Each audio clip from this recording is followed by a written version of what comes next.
Hello Internet, this is Kawa. Welcome back to Exploring the ASCII Dungeon. This time we're playing Vicious Orcs. Which, firstly, notes, we have everything we're currently wearing over here. Damage is represented interestingly in this game. I guess these are all the possible damage rolls I can have, plus an accuracy check. Clothes, no ranged weapon.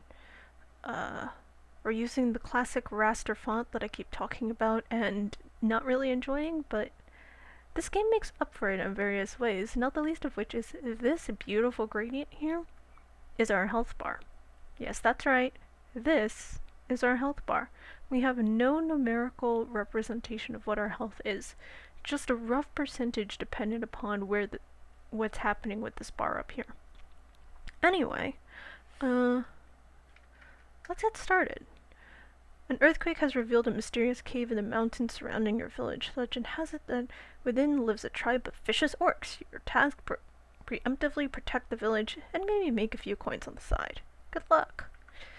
Those coins are going to be very interesting. So we have pop-ups already, sort of in the style of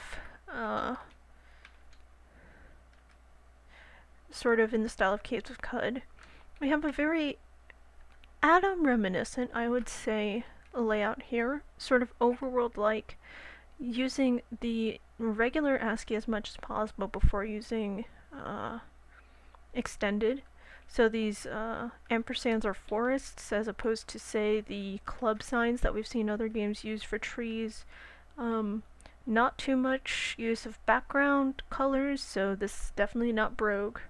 And much like both Crawl and Adam, we have that perfect alignment of one color represents one member of a glyph's class. So this equal sign is a bridge. The one exception, of course, is this here, Sacred Isle, which will become more important later. This is us, the floor, the mountains, the forest, etc. Using background as highlight. We've done this before. And one of my favorite things has just come up. So this is the village in question. There are various NPCs, and as you can see, they pop up their random flavor text messages sort of physically on the screen. It's not part of the message buffer, and it's not the same as the pop-ups as before, which they do when we talk to them. I don't have any gold right now. But this H is a table, but as a chair, by the way. And if you will let me through.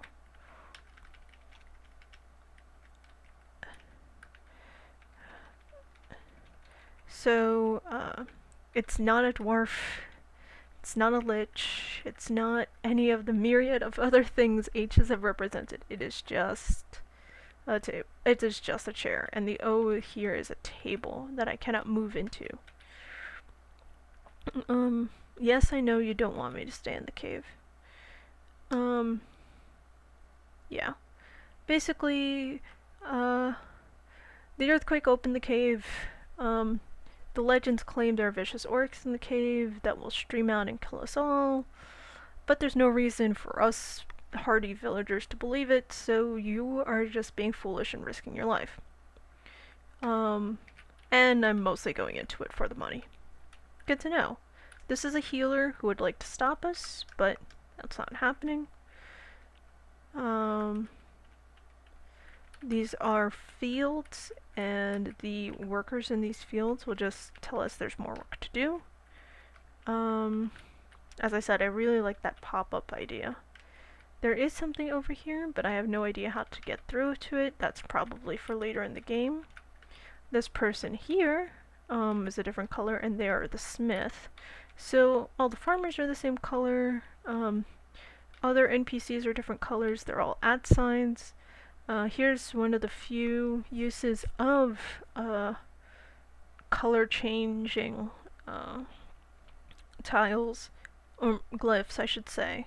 As opposed to Brogue, where it happens all the time, in Caves of Cud, where it happens occasionally. That's the forge. It's hot. and we can't move into it. Anyway, let's get back on this path and actually explore that cave that everyone keeps telling us not to explore, shall we? Here's some bats. Let's kill them. Classic hash mark walls, percentage corpses. Here's the gold. Look at how it shimmers as it falls into your pocket. It is one of the most interesting and unique takes on the classic roguelike greed that I have seen. Another thing you might have noticed, most of the walls here are this orange color. That's because we're in depth 1. We'll see how we transition to depth 2 later, which is also interesting. Also worth noting is the fact that there was that one white wall which told me to search, which was an indication to me as the player to search. We see a dagger, pick up the dagger. We automatically throw away weapons that we shouldn't be using, which is an interesting choice. Something catches our eye, we get an old book. This old book teaches us how to meditate. It's the Book of Secrets. Every depth opens up a different book which does something new and different for our magical powers. So, since it's taught us how to meditate, let's go someplace quiet and sacred and meditate. New bar. That is our magic bar. This beautiful blue gradient bar here on the top. We don't know any spells to use it yet though. So let's keep going, shall we? And not die stupid deaths from ignoring that monsters are trying to hit us. So far, it's a rather nice implementation. And that gold effect still blows me away every time. Because console, the sort of classic console look, you don't expect sudden bouts of animation. You don't expect things like that. But that's exactly what's happened. And it's in a very compact and beautiful way. Anyway, so we've been exploring, and this dungeon's interesting. Certainly it's not the classic rooms and single width corridors model that we're used to in Adam's Infinite Dungeon or Angband or Crawl. Well, some levels of Crawl anyway. But you'll notice that we have areas like this happening here, where it seems like, even though we're on the same level, here I can travel here and it's not connected here. And on the other side of this, I get a different formation. So we have these sort of multiple overlapping areas represented in this way. Really, as I said, you're going to hear me say this over and over again, it's a subtle but very different method. And it's one that I like very much. And it emphasizes that these are natural, or semi-natural anyway, maybe supernatural, caverns. They're not made by people. They shouldn't look like they're made by people. They should have contradictions lying within them. They should be wild and untamed. And we definitely get that in spades in this game. So we have all of these overlapping regions. And all of these multiply connected and multiply not connected and very much three-dimensional space. Please let me not die from my own stupidity. Very elegant, very beautiful, very different implementation. And really just a pleasant surprise after everything we've seen. Because, there's lots of ways to subvert the ASCII norm. We've seen a number of them already. like Brogue's extensive use of color and extensive use of background. We've seen Caves of Cud break a lot of the quote-unquote rules. We've seen, you know, a variety of ways, and we will definitely see even more in the next few videos. There's one that completely breaks the grid, and there's a couple of games that I want to showcase that completely break this rectangular grid concept entirely, which I think is worth noting in its own right. But that's not the point. The point is definitely one of this is a different despite not doing any of those things, and despite being very clearly of the ASCII, you know, console tradition that we are used to from Carl and Adam, it looks nothing like those games.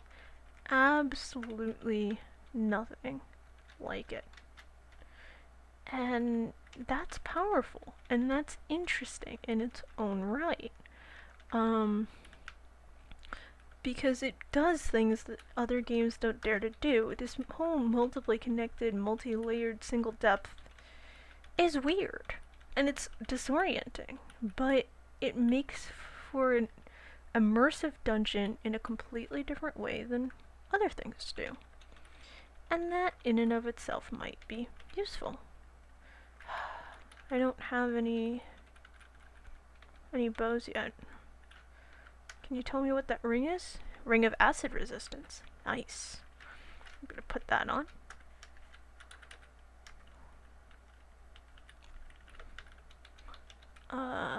And heal. And I think that's all I can do for now. So let's go back in, and you might have seen some little traces where the walls changed color, if you are paying very close attention. And that is where the level change is.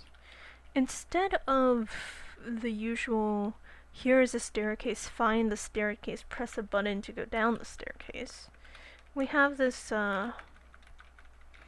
sense of caverns flowing naturally from one to the next, like so. Which is a powerful and important change from our usual, let us call it that. Ooh. Book of Transmigration. It's a portal spell, but I've never really gotten it to work. Maybe it's just I haven't played with the game enough.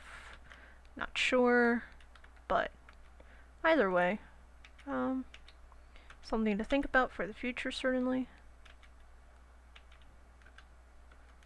I don't have a bow yet, guys. It's not cool. I hate kobolds. I hate kobolds when I don't have a bow or sufficient arrows, or otherwise can't really defend myself against them. But anyway, the point I was trying to make is that the transitions from one area to another are very natural. They're not forced, and they're not stairs. They're something completely different from stairs. Well, being clearly and utterly obvious where the changes are, and even giving you an idea of what to expect. This area is pink, and it's filled with pink kobolds. Level 3, to give a minor spoiler, is green, and it's full of green jellies. And different monsters are going to be in different areas, and they're, you know, and that just like with every other roguelike. But instead of saying, oh, every roguelike, oh, here's a staircase, go, and trying to balance around that, it just says, here's a passageway that, within your mind, slopes downwards. And that's my death. That's what I get for not paying attention. But I've shown you a lot already. I've shown you a lot of the potential of this game to really play with the idea of what a roguelike is and what a roguelike looks like, which is more than enough of the point for me. So, thanks so much for watching, and I will see you next time.